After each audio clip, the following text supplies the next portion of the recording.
বেশ কয়েকদিন যাবত যে কোটা আন্দোলন হয়েছে সেই কোটা আন্দোলনের কেন্দ্র করে যে ভয়াবহ পরিস্থিতি হয়েছে সেই পরিস্থিতির মধ্যে কিন্তু আমরা লক্ষ্য করছি সাধারণ জনগণ কিন্তু ইতিমধ্যে বৃষ্টির মধ্যে বিক্ষুব্ধ অবস্থায় স্লোগান দিচ্ছেন এবং স্লোগানে উত্তাল অবস্থায় রয়েছে।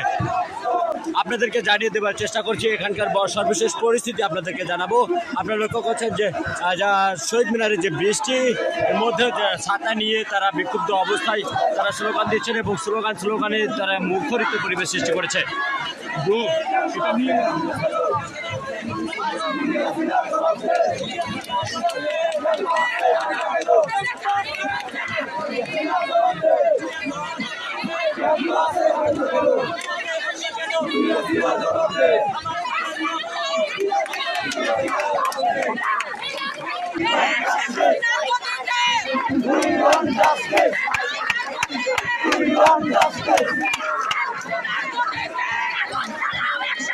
জায়গায় স্লোগান চলছে।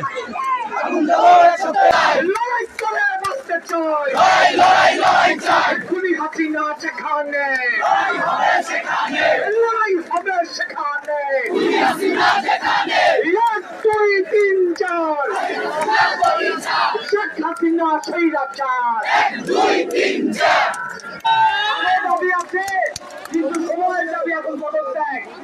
সেই পদত্যাগের দাবিতে ভালো করে শুনুন, সেই পদত্যাগের দাবিতে আগামী রবিবার বিকাল 3টায় জাতীয় প্রেস ক্লাবের সামনে থেকে শিক্ষক সংস্কৃতি কর্মী উন্নত সরকার সেই সকল জনতার গণমিছিল পদত্যাগের দাবিতে